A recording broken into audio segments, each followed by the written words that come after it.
Hello நண்பர்களே, எல்லாருக்கும் வணக்கம். இது வந்து பார்ட் 2, இந்த 2.1 ஆம்ப்ளிஃபையோட பார்ட் 2. ஓகேங்களா? ஸோ இதில் என்ன பண்ண போகிறோம் அப்படின்னாக்கா, வயரிங் வந்து ஃப்ரெஷ்ஷாகவே பண்ண போகிறோம். ஏன்னா இந்த ஆல்ரெடி பண்ண வீடியோவில் பார்த்துருப்பீங்க, வயரிங் கொஞ்சம் கொஞ்சம் அசிங்கமாக இருந்துச்சு. ஸோ வயரிங் ஃப்ரெஷ்ஷாக பண்ண போகிறோம். ஸோ இது வந்து அதோட கண்டினியூஷன் தான். ஸோ பார்க்காதவங்களுக்கு டிஸ்கிரிப்ஷனில் லிங்க் கொடுக்குறேன்.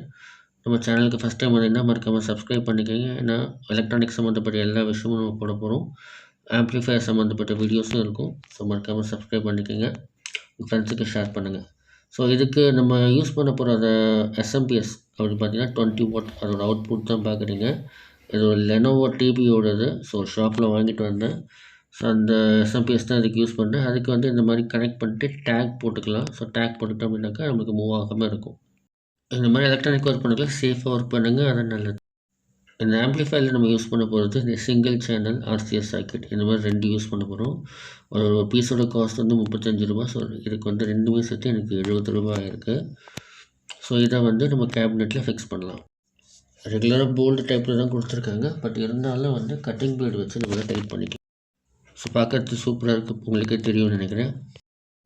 எனக்கு ஜேஎஸ்டி சாக்கெட் ஒயர் தான் யூஸ் பண்ண போகிறேன். ஏன்னா அதுதான் நமக்கு வந்து கரெக்டாக இருக்கும். சில்கி ஒயர் அறந்து போகாது. ரிப்பன் கேபிள் யூஸ் பண்ணலாம், பட் கொஞ்சம் நாளில் வந்து ஷேக் ஆகிடுச்சு அப்படின்னா பிச்சுக்கும். ஏன்னா வேலை செய்யக்குள்ளே ஒயர் கைப்பட்டால் கூட பிச்சுக்கும். அதுக்கு நம்ம நார்மலாக எங்கிட்ட வந்து இந்த லிக்விட் ஃப்ளெக்ஸ் இருந்துச்சு, அதை வச்சோடனே எந்த ஒரு வேலையும் பார்க்கல, ஸ்க்ராட்ச் பண்ணல, எதுவும் பண்ணல, ஜஸ்ட் அப்படியே வந்து சால்டிங் பிடிச்சிருச்சு. ஸோ பாடியில் எங்கேயும் டச் ஆகாமல் இருக்கிறதுக்கு அந்த சைஸுக்கு ஏற்ற மாதிரி வந்து ஹீட் ஸ்ட்ரிங்க் அந்த ஸ்லீவ்ஸ் வாங்கிக்கோங்க. ஸோ அதாவது ஒரு 1 mm 2 mm 3 mm up to ஒரு 8 mm வரைக்கும் வாங்கி வச்சுக்கிங்க போதும். நம்ம இந்த மாதிரி ஒயர்ஸ் போடுறதுக்கு ஈஸியாக இருக்கும். ஸோ வால்யூம் கண்ட்ரோலில் ரிமூவ் பண்ணுறேன், ஏன்னா அதில் இருக்கிற ஒயரும் ரொம்ப எக்ஸஸாக இருக்குது. நான் ரெடி பண்ணக்குள்ளே ரொம்ப எக்ஸஸாக அப்படியே வச்சு கட் பண்ணி வச்சு சால்ட்டிங் அடிச்சிட்டேன். இப்போ அது எல்லாமே ரிமூவ் பண்ணிவிட்டு ஃப்ரெஷ்ஷாகவே அடிக்கலாம். இதோடைய எஸ்எம்பிஎஸ் பார்த்தீங்கன்னா 20 வோல்ட்டு. ஸோ நம்ம 12 வோல்ட் ஸ்ட்ரிப் லைட் தான் கனெக்ட் பண்ணிருக்கோம். ஸோ 20 வோல்ட்டு டேரெக்டாக கொடுத்தா ஸ்ட்ரிப் லைட் வந்து அடி வாங்கிடும். அதுக்கு இந்த மாதிரி 12 வோல்ட் கன்வெர்ட்டர், ஓகேங்களா, இது வந்து கடையில் கிடைக்கக்கூடியது தான். ஸோ இந்த கன்வெர்ட்டரை வந்து நம்ம இதுக்கு யூஸ் பண்ணலாம், பட் அங்கே ஸ்க்ரூ போடுறதுக்கு ஆப்ஷன் இல்லை. அதிகமாக ஸ்க்ரூ போட்டால் நல்லா இருக்காதுன்ட்டு இந்த ரப்பர் வச்சு நான் ஒட்ட போகிறேன். ஸோ இதுதான் நம்ம வந்து மெத்தடு. ஸோ கரெக்டாக அந்த ஹைட்டுக்கு பக்கத்து போர்டுக்கு இருக்கிற ஹைட்டுக்கு நம்ம வச்சுக்கிட்டோம்னாக்கா நம்மளுக்கு எந்த பிரச்சனையும் இருக்காது. ஸோ பீட்டு போர்டுக்கு வந்து பார்த்திங்கன்னா பின்பக்கம் 2 ஸ்க்ரூ போட்டிருக்கேன். ஃப்ரண்ட்டில் ஸ்க்ரூ போடுறதுக்கு ஆப்ஷன் இல்லை. ஸோ அதனால் என்ன பண்ணுறேன், இந்த ரப்பரை வச்சு கம் வச்சு ஒட்டிக்கிறேன்.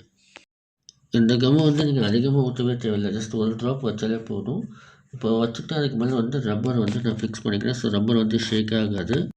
ஸோ ஸ்ட்ரிப் லைட்டுக்கான பவர் வந்து சால்ட்ரிங் பண்ணியாச்சு. இப்போ நம்ம என்ன பண்ண போகிறோம் அப்படின்னாக்கா, சேம் அதே கம்மை வந்து யூஸ் பண்ணிவிட்டு இங்கே கொஞ்சம் அதிகமாக ஊற்றிக்கலாம். அதே போல் பின்பக்கம் பார்த்துக்குங்க, இங்கே ஏதாவது ஒயரிங் அதாவது இந்த சால்ட்ரிங் பண்ணுறது அந்த மாதிரி எதாவது இருக்குன்னு பார்த்துக்குங்க, டிஸ்டர்ப் ஆகாமல் இருக்கிறதுக்கு. ஸோ அப்போ வந்து நம்ம இதை வச்சு கரெக்டாக ஒட்டிக்கிட்டோம் அப்படின்னாக்கா நம்மளுக்கு அந்த கரெக்டான பொசிஷன் வந்து பிடிச்சிக்கும். நம்ம எக்ஸ்ட்ரா ஸ்க்ரூஸ் எதுவுமே போட தேவையில்லை, உங்களுக்கு வந்து பார்க்கறதுக்கு அழகாகவும் இருக்கும் உங்களுக்கு. ஸோ அதோட பேலன்ஸ் ஒயரை இந்த மாதிரி மடித்து விட்டேன். இந்த கெப்பாசிட்டர் பக்கத்தில் சின்ன ஒரு ஹோல் போட்டு ஒரு ஸ்க்ரூ ஒயர் போட்டுருப்போம். அது வந்து தான் பாடி வந்து கிரவுண்டிங் பண்ணுறது. ஸோ அந்த கிரவுண்ட் பண்ணிட்டோம் அப்படின்னாக்கா நம்மளுக்கு ஹம்மிங் வராது. இந்த கெப்பாசிட்டர் எதுக்கு யூஸ் பண்ணுறோம் அப்படின்னாக்கா, நம்ம அதிகமாக வோல்டேஜ் ஒரே எஸ்எம்பிஎஸ் வச்சு தான் எடுக்கிறோம். ஸோ அப்போ வந்து வோல்டேஜ் டவுன் ஆகாமல் இருக்கிறதுக்காக தான் இந்த கெப்பாசிட்டர் யூஸ் பண்ணுறோம். கெப்பாசிட்டர் வேல்யூ பார்த்தீங்கன்னாக்கா 50 வாட்டு 4700 UF கெப்பாசிட்டர் தான் நான் யூஸ் பண்ணியிருக்கேன். ஸோ நம்ம 20 வோல்ட் அப்படின்னாக்கா கண்டிப்பாக வந்து 50 வந்து தாராளமாக யூஸ் பண்ணலாம்.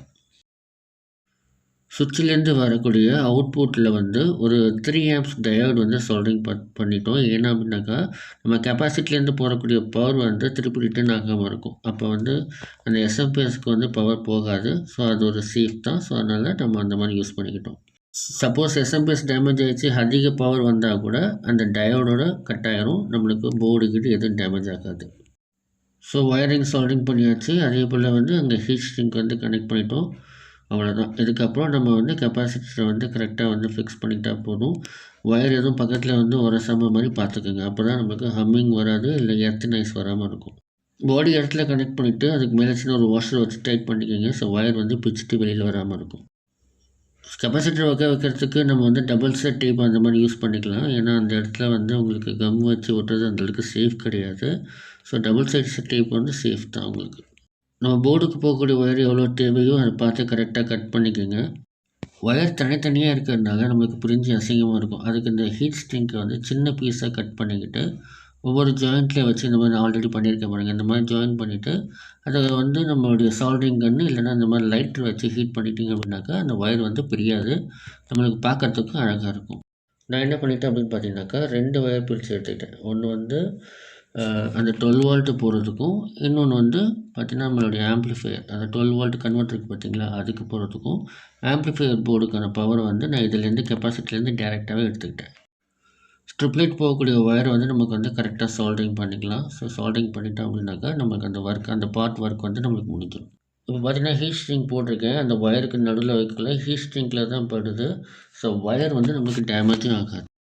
இப்போ வந்து ஆக்ஸ் இன்புட்கான ஒயரை வந்து இந்த மாதிரி ஹீட் ஸ்ட்ரிங் போட்டு நம்ம ரெடி பண்ணிக்கலாம். ஆல்ரெடி போட்டிருக்கோம், ஃபுல்லாக போட்டிருக்கோம். பட் நுனியில் வந்து ரொம்ப லென்த்தியாக இருந்தது. ஸோ அதுக்கு ஏற்ற மாதிரி கொஞ்சம் கொடுத்துக்கலாம். ஏன்னா இப்போ சால்ட்ரிங் பண்ணிட்டோம்னாக்கா அடுத்தது நம்மளுடைய அந்த கிளாஸ் டி போர்டை மட்டும் அதில் நம்ம வச்சா போதும். கிளாஸ் டி போர்டில் ஸ்பீக்கருக்கான ஒயர் அப்புறம் ஊஃபருக்கான ஒயர் எல்லாத்தையுமே வந்து கரெக்டாக சால்ட்ரிங் பண்ணிக்கோங்க. ஸோ இப்போ எல்லாமே முடிஞ்சிச்சு, பக்காவாக வந்து கனெக்ஷன் கொடுத்தாச்சு. இப்போ சுவிட்ச் ஆன் பண்ணி பார்க்கலாம். ஸோ சுவிட்ச் ஆன் ஆகிடுச்சு. ஏன்னா ஸ்பீக்கர் எதுவுமே நான் கனெக்ட் பண்ணல, ஃப்ரண்ட்டில் நாப் எதுவுமே கனெக்ட் பண்ணலை. ஸோ டேரெக்டாக அப்படியே போட்டு பார்த்தேன், ஏன்னா கனெக்ஷன் சரியாக இருக்கா இல்லை போர்டில் ஏதாவது ஃபால்ட் ஆகுதான்னு செக் பண்ணேன். பட் எந்த ஃபால்ட்டுமே இல்லை, பக்காவாக இருக்குது. நம்ம யூஎஸ்பி போர்டுக்கான லைன் இதுலேருந்து நம்ம எடுக்க போகிறோம். இது சின்ன ஒரு எஸ்எம்டி டைப்பு. இன்புட் வோல்டேஜ் வந்து 30, அவுட்புட் வந்து பார்த்திங்கன்னா 4.9. ஸோ இதில் ஃபஸ்ட்டு பின் வந்து இன்புட்டு, செகண்டு கிரவுண்டு, தேர்டு வந்து அவுட்புட். அவ்வளோதான். மற்றபடி வேறு எந்த பெருசில் ரொம்ப சின்ன சைஸ் தான், ரொம்ப காம்பேக்டான சைஸு. நம்ம என்ன பண்ண போகிறோம்னா இந்த பக்கத்தில் வச்சு டபுள் செட் டேப் வச்சு ஒட்டிக்க போகிறோம். பின்னாடி வந்து எஃப்எம்க்கான லைன், அது பக்கத்தில் இருந்து எஃப்எம் லைன் அதை நம்ம தனியாக எடுத்துக்க போகிறோம். ஸோ டிஸ்டர்ப் ஆக போகிறதில்ல. நம்ம கம்மு வச்சு ஒட்டுறதோட டபுள் செட் டேப் வந்து ரொம்ப சேஃப். பார்த்தினாக்கா ஃபுல்லாக ஒட்டியாச்சு. இப்போ நம்ம என்ன பண்ண போகிறோம் அப்படின்னாக்கா ஒயர் வந்து எடுத்துருக்கேன். ஸோ இன்புட் அவுட்புட் நம்ம பிரிக்கணும்ல, ஸோ அதுக்கேற்ற மாதிரி அந்த கெப்பாசிட்டருக்கு போகக்கூடிய லைனை வந்து கரெக்டாக வந்து தேவையான அளவுக்கு, ரொம்ப அதிகமாக வைக்காமல் தேவையான அளவுக்கு மட்டும் கட் பண்ணிக்கிட்டு சால்ட்ரிங் பண்ண போகிறேன். இந்த மாதிரி கன்ஜஸ்டடாக இருக்கிற இடத்துல சால்ட்ரிங் பண்ணுறதுக்கு நீங்கள் வந்து இந்த மாதிரி ட்விஸ்டர் வாங்கிக்கிங்க. ஸோ அதுதான் ஈஸியாக இருக்கும், கையும் சூடாகாது, நம்மளுக்கு சேஃபாகவும் நம்ம வந்து சால்ட்ரிங் பண்ணலாம்.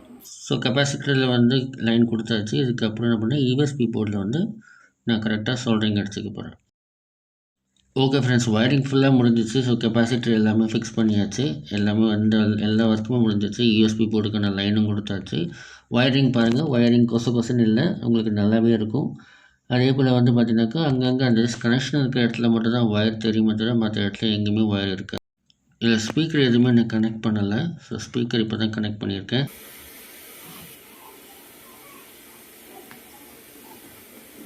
எப்போதும் சொல்கிறதால நான் இருக்கிற ரூமுக்குள்ளே வந்து எஃப்எம் சுத்தமாக எடுக்காது. ஸோ அதுதான் குஷன் சவுண்ட் வருது. நம்ம பென்ட்ரைவ் இதை கனெக்ட் பண்ணி பார்க்கலாம். கேபினெட் வந்து பார்த்தீங்கன்னாக்கா கிருஷ்ணா ஆடியோஸில் வாங்கினேன். ஸோ ஆல்ரெடி நான் ஒரு வீடியோ போட்டிருப்பேன். ஸோ குவாலிட்டி அந்த அளவுக்கு இல்லை. பட் அவங்கள்ட்ட நான் இதை பற்றி கேட்டப்போ கொரியர் அனுப்புங்க, நாங்கள் மாற்றித்தரோம் அப்படின்னாங்க. பட் அதை அனுப்பி திருப்பி வர்றதுக்கு ரொம்ப லேட் ஆகும். அதனால் வேணாம், நெக்ஸ்ட் டைம் கொடுக்கறத கொஞ்சம் சேஃபாக கொடுங்க அப்படின்னு சொல்லிட்டேன். ஸோ ஃப்ரண்ட்டு பேனல் வந்து அதே கம்பெனி யூஸ் பண்ணல, கிருஷ்ணா ஆடியோஸ்லேருந்து. ஏன்னா அதில் வந்து 3 கண்ட்ரோல் யூஸ் பண்ணுற மாதிரி தான் இருந்தது. இது வந்து பார்த்தீங்கன்னாக்கா ஜிடெக் ஆடியோஸ். ஸோ ஜிடெக் ஆடியோஸில் வந்து ஆர்டர் பண்ணேன். ஸோ அதில் வந்து பார்த்தீங்கன்னாக்கா நமக்கு 4 கண்ட்ரோல் யூஸ் பண்ணுற மாதிரி, ஏன்னா ஒரு இதுக்கு கொடுக்கணும், சப்வூஃபர் கொடுக்கணும்ல. ஸோ அதுக்காக 4 கண்ட்ரோல் இருக்கிற மாதிரி வாங்கிட்டேன். ஸோ ப்ரைஸ் டீட்டெயில்ஸ் வீடியோவில் கொடுக்குறேன், ஸ்கிப் பண்ணாமல் பாருங்கள். பட் ஜிடெக்கில் ஒரே ஒரு பிரச்சனை என்ன பார்த்தீங்கன்னாக்கா, நம்ம யூஸ் பண்ணுற அந்த பகாரியா போர்டுக்கு வந்து ஃப்ரண்ட்டு பேனல் செட்டே ஆகாது. ரொம்ப கஷ்டப்பட்டு தான் வைக்கணும். அதே போல் வந்து மெமரி கார்டு போடுற மாதிரி ஸ்லாட் வந்து கொடுக்க மாட்டாங்க அவங்க. நம்ம பென்ட்ரைவ் மட்டும் தான் கனெக்ட் பண்ண முடியும். அதே போல் ஆக்ஸ் கனெக்ட் பண்ணுறதும் கஷ்டம்தான். சுவிட்சு வந்து கரெக்டான பொசிஷனில் உட்காராது அந்த அவங்க கொடுக்குற அந்த ஜிடெக்கில் மட்டும். பட் கேஎம்எஸ் அதெல்லாம் பக்காவாக உட்காரும், எந்த பிரச்சனையுமே இருக்காது. அதே போல் பார்த்திங்கன்னா எங்கள் ஸ்டிக்கர் கூட பார்த்திங்கன்னா சரியாக பிச்சு வரல, கையால் சுரண்ட வேண்டிய சுச்சுவேஷன் ஆகிடுச்சு. ஏன்னா அப்போ தான் நமக்கு தெரிஞ்சது. அப்போ கீழே ஒரு ஜாயிண்ட் வந்துட்டு அந்த இடத்துலையும் நான் எடுத்து பார்த்தேன், அந்த பக்கமும் எனக்கு சரியாக வரல. சரி ஓகே, ஒன்றும் பிரச்சனை இல்லைன்னு அப்படியே விட்டேன். ஏன்னா நம்மளுக்கு ஃப்ரண்ட்டு பேனல் பார்க்கறதுக்கு கொஞ்சம் அழகாக இருக்குது. சப்வூஃபர் வந்து இப்போதைக்கு தனியாக என்கிட்ட எதுவுமே இல்லை. ஒரு பாக்ஸ் டைப்பில் 2.1 ஆம்ப்ளிஃபையர் ஒன்று இருக்குது. அந்த கார்ட்போர்டில் வரும் பார்த்திங்களா, அந்த ஆம்ப்ளிஃபையரில் ஒன்று இருக்குது என்கிட்ட. ஸோ அந்த இதை நாளைக்கு தான் ரெடி பண்ணிவிட்டு உங்களுக்கு நான் அவுட்புட் காட்டுறேன், ஓகேங்களா. இப்போதைக்கு வந்து நம்ம மியூசிக் எப்படி இருக்குன்னு பார்க்கலாம்.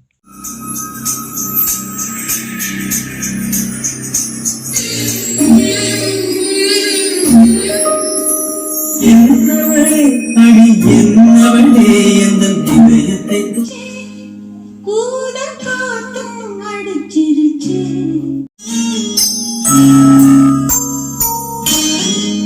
இந்த வீடியோட கண்டினியூட்டி உங்களுக்கு நாளைக்கு வரும். சப்வூஃபர் கனெக்ட் பண்ணிவிட்டு எஃபெக்ட் எப்படி இருக்குன்னு பார்க்கலாம். ஸோ சேனலில் வந்து சப்ஸ்கிரைப் பண்ணாமல் வீடியோ பார்த்துட்ருக்காங்க. ப்ளீஸ் சப்ஸ்கிரைப் பண்ணுங்கள், உங்கள் ஃப்ரெண்ட்ஸுக்கு ஷேர் பண்ணுங்கள். கிவ் அவே டீட்டெயில்ஸ் சீக்கிரமாக அப்டேட் பண்ணுறேன். Have a nice day.